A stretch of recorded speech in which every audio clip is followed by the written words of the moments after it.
За энэ сайн судлах хэрэгтэй л байгаа тамир сайд одоо бидний нэг асуудал шийдэхдээ ингээд хэний эрх ашиг Монголд хөндөгдөд байгаа юм бэ? Бүх хүний эрх ашиг биш л дээ. Ялангуяа нэг жоох юм үйлдвэрлэдэг хүмүүс эрх ашиг хөндөгч байж хөө нэгжийн салбарын.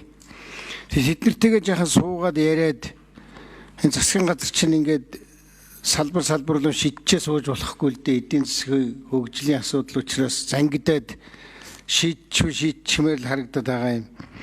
Манай гишүүдээ болгоомжлоод байгаа чинь зөв шүү дээ. Ер нь энэ хүмүүсийн ч болгоомжлоод байгаа. Юмны үн өсөд, юмныхаа үн өсөлтийг дийлэхгүй ядарч өдөрч явахад нь дахиад нөгөө талаас тэр сая Батчаарга гишүүний хэлж байгаа тоо хэрвээ үнэн болвол одоо маш өртөг багтаа маш их одоо объем, волюм ихтэй тим юмтал 8-aalцах гэдэг байгаа байхгүй. Тэгэхээр тэдний жоох юм ороод ирэхдээ манай юм цогч магадлал нь бол асар өндөр юм.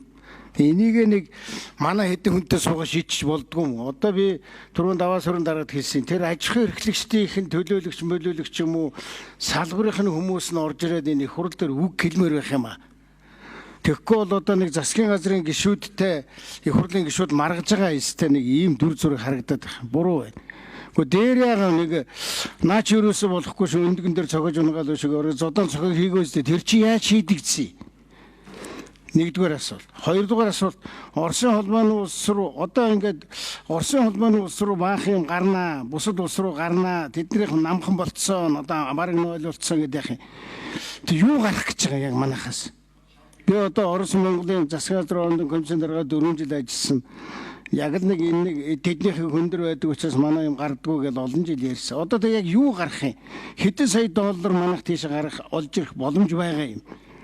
Энэ их тийм олон үл мэддэгтэй дифференциал тэгшлийн систем биш шүү дээ. Маш энгийн юм хөөрхөн эвтэйхэн бодлого байхгүй. Яагаад энийг ингэж гардаж аваад хийгээд нэг тийшээ болгочих болдгоо. Хоёр дахь нь тэр асуулт.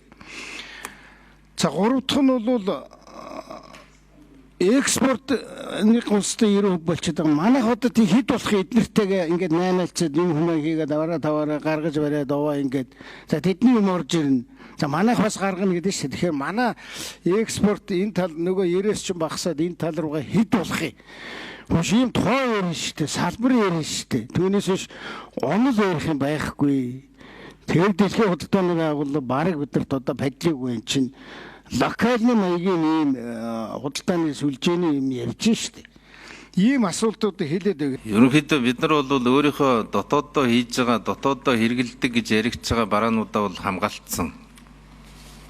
Уламжилт хамгаалалтаа хадгалсан гэж ойлгох хэрэгтэй. Түүнээс энэ дээр нэг хаалга нээсэн юм бол байхгүй. Гол одоо үйлдвэрлэл эрхэлдэг хүмүүсийн түүхэн эд дээр хаалга нээгдэж байгаа. Өртгөн буун. Жишээлбэл элсэн чихэр. Элсэн чихэр дээр одоо жигнэмэг хийдэг хүмүүсийн хувьд бол авж байгаа элсэн чихрийнх нь хувь үн бол бууж орж ирнэ гэж ойлгох хэрэгтэй. Гэх мэтлэн. Ер нь бол маха зарыг л гэж байгаа. Ноолуура зарыг, ноосон бүтээгдэхүүнээ зарыг, хэвс мөвсөө зарыг. Эдгээр чи өөрөө жишээлбэл үхрийн мах 40% татвартай. Ерөөсөө энэ Евразийн зах зээл дээр манай үхрийн мах ороод өрсөлдөх ямар ч боломжгүй юм байлээ. Яг одоо энэ 40% татвараараа болвол энэ тийг болчих юм бол манайхан гаргаад эхлэх юм байл л дээ. Дээр нь хонь ямааны мах бас татвар нь тийг болж байгаа. Гэт зүгээр энэ эрчимдсэн малаж хөгжүүлэе гэж үнэхээр тэмүүлж байгаа үед бол гарцаагүй нэг юм зах зээл болоод авчих нь бол Монгол улсын хувьд үнэхээр уул уурхаагаас бусад салбараа хөгжүүлэе гэвэл одоо сонгох цорын ганц алхмаа гэдгийг бүгдээрээ л ойлгочмоор байна л та. Алтан гишүүний одоо асуулт бол яг тодорхой хэдийг гаргах юм бэ л гэж. 15 тэрбум долларын импорт байна. Яг бидний хийж чаддаг бараан дээр тэр улсуудад. Тэгэхээр 15 тэрбум доллароос бид нар хэдийг нь авч чадах вэ гэдэг бол бидний үйл ажиллагаанаас л хамаарна. Бид нар л тэнд одоо маркетинг, сурчилгаа, зохион байгуулалт, хэлэлцээр би одоо энийг Евразийн сайдтай нь яриад ямар ч байсан зохион байгуулалтаагаар бид нар нэг тэрбум долларын бараа гаргана шүү гэж. Зохион байгуулалт гэдэг нь хоёр талтай ойлголцоод ямар нэгэн байдлаар аль нэг газрын хүнсийг хангах, эсвэл аль нэг газарт нь одоо худалдааны төв байгуулах, эсвэл худалдааны сүлжээнд нь манай бүтээгдэхүүнүүд байрших гэд бидний хийх ажил бол их л юм байл.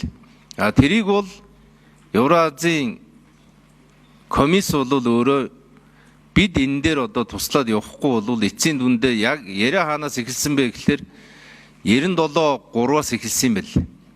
Хитрхи худалдааны алдагдaltaй байна. Та нар татвараа тэгэл гэдэг ярианаас эхэлсэн яриа учраас нөгөө тал бол тэнцвэрийг бий болгохын тулд бид нар хичээ зүтгэе. Энэ зах зээлийг олж өгөх барихт нь бид туслая. Тэгвэл мэдээж юмаа зарж ашиг болох гэж байгаа хүмүүс нь л илүү их хөдлөх юм байл л. Би одоо ойлгомжгүй асуугаад байгаа юм байлгүй. Ингээл эн чи итгэл үнэлт төрхөө болчиход байгаа. Та болохоор тэгж ойлгох хэрэгтэй юм. Бид ойлгох яах вэ? Амьдрал дээр яг наадах чи яг яах юм бэ? Тэр аж ахуй эрхлэгч энд байгаа мó? Тэр удаа зүйлдрийн танхимчхэнүүд тэдрээс чи хүн байгаа мó? Тэдрээс чи хариулах амтан байгаа мó? Одоо манай салбар дээр асуудал байхгүй. Эсвэл одоо бүх салбар асуудалгүй болсон уу? Ийм тодорхой юм надад нь хэлээд өгөөч. Би тэгээд ингээ Гандабар сайдаа та Оросын холбооны улсын тариф жишээлбэл манай гаргах гэж байгаа юм дээр хэд байж байгаад хэд болчиход байгаа. Тэр чил одоо үнэхээр багассан, зарим нь ойл болсон болвол хөшөөрөг болж магадгүй л яг тодорхой юм хэлээд өгөөч. Бензин дээр та нэг амьдралын жишээ аваад нэг тайлбарлаад өгөөч. Одоо би тэр увсаар нэг удаа цаашаа гарсан. Цаа талд бол бензин гарангуут нам унд юм байлээ. Үхрийн мах алтан уян дарга 50% татвартай байгаа. Энэ тэглэгдэнэ. Хон ямааны мах 15% татвартай байгаа. Энэ тэглэгдэнэ. Малын дайвар бүтээгдэхүүн 15% татвартай байна. Энэ тэглэгдэнэ. Хям зайд нугш 20% хүртэл татвартай байгаа. Энэ тэглэгдэнэ. Нөөшилсөн махан бүтээгдэхүүн 20% татвартай байгаа. Консерв гэсэн үг. Энэ тэглэгдэнэ. Сүү сүүн бүтээгдэхүүн 15% татвартай байгаа. Энэ тэглэгдэнэ. Зүгийн бал 15% татвартай байгаа. Энэ тэглэгдэнэ. Малын яс 10% татвартай байгаа. Бүрдөө гişүнэ. Алтан уян дарга нөгөө бодтой тоос унсыг гэдэг. Малын өөх тус 15% татвартай байгаа. Энэ тэглэгдэнэ. Ургамлын тус 15% татвартай байгаа. Энэ тэглэгдэнэ. Гойм нь 15% татвартай байгаа. Энэ тэглэгдэнэ. Ясны шүл 12.5% татвартай байгаа. Энэ тэглэгдэнэ. Хүнсний бараа 12% хүртэл татвартай байгаа. Энэ тэглэгдэнэ. Чихэрлэг ундаа шүүс 8-9% татвартай байгаа. Энэ тэглэгдэнэ. Арьс шир нөгөө арьсан цүнх гар үүргэвч энэ төр 13-аас 15% татвартай байгаа. Энэ тэглэгдэнэ. Нэхий хүрэм хамтаас 10% татвартай байгаа. Энэ тэглэгдэнэ.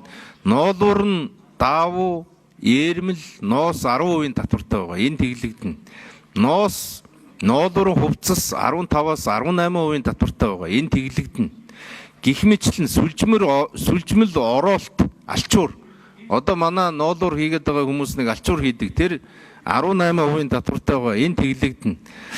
За оёмл хувцас 18% татвартай байгаа. Энэ тэглэгдэнэ. Хевс хаана байна? Хевс 15% татварт сүлжмэл хэдгэнэ? 22 дээр. Эсхий дэвсгэр хевс 10% татвартай юм байна. Энэ тэглэгдэнэ. Гэх мэтлэн бид нар бол нэг хийж чадах бараануудаа хараад тэгээд энийг болвол